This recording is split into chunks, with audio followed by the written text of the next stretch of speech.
जय श्री कृष्ण। आइए कार्तिक महात्म के 28वें दिन की कथा श्रवण करते हैं। भगवान श्री कृष्ण का है प्रिय नारद जी के वचन सुनकर महाराज पृथु बड़े विस्मित हुए और उन्होंने नारद जी का पूजन करके उनको विदा किया। इसलिए माघ, कार्तिक और एकादशी ये 3 व्रत हमको बहुत प्रिय हैं। बृहस्पतियों में तुलसी, महीनों में कार्तिक और तिथियों में एकादशी और क्षेत्रों में प्रयागराज मुझे बहुत प्रिय है। जो प्राणी जितेंद्रिय होकर इसका सेवन करता है वह यज्ञ करने वाले मनुष्य से भी हमको बहुत प्रिय लगता है।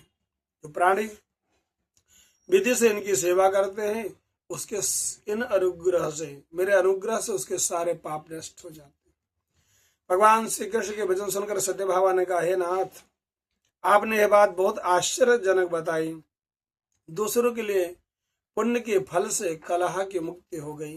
ये प्रभावशाली कार्तिक का महीना आपको अधिक प्रिय है, जिससे पतिद्रोह का पाप केवल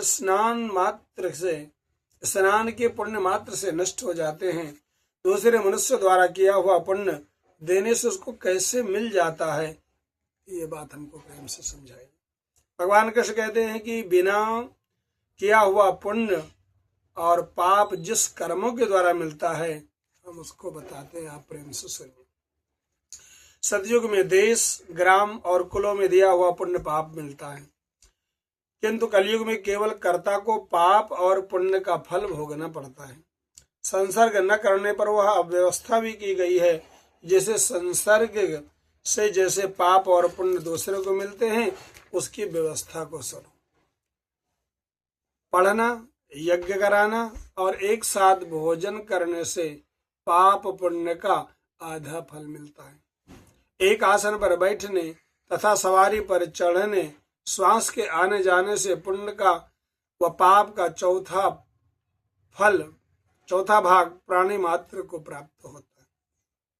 स्पर्श करने, भोजन करने, दूसरों की स्तुति करने से पुण्य और पाप का 6ठा भाग मिलता है।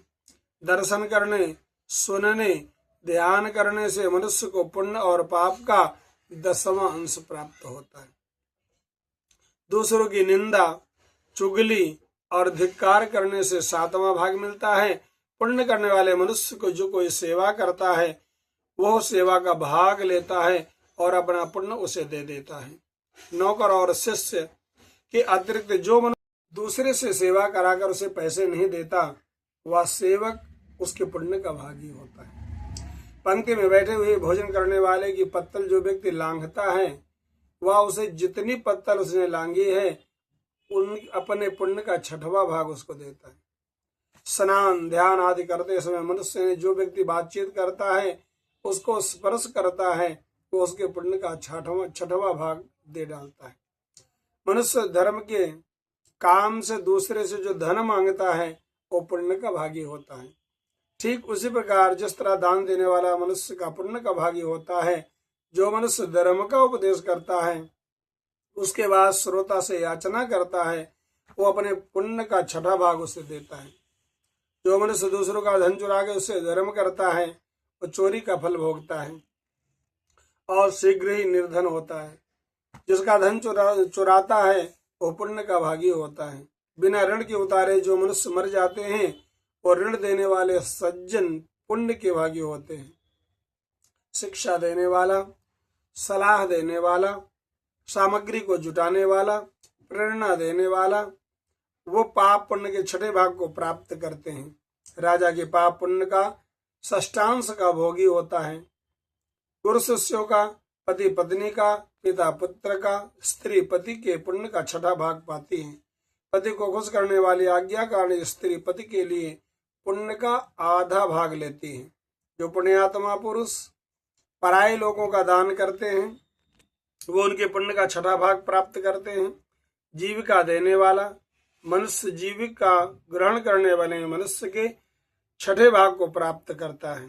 इस प्रकार दूसरे के पुण्य अथवा पाप बिना किए हुए दूसरे को मिल जाते हैं, किंतु ये नियम मैंने जो बताए हैं वो कलयुग में लागू नहीं होते। कलयुग में तो केवल एकमात्र कर्ता को ही अपने पुण्य और पाप का फल भोगना पड़ता है। जय श्री कृष्ण।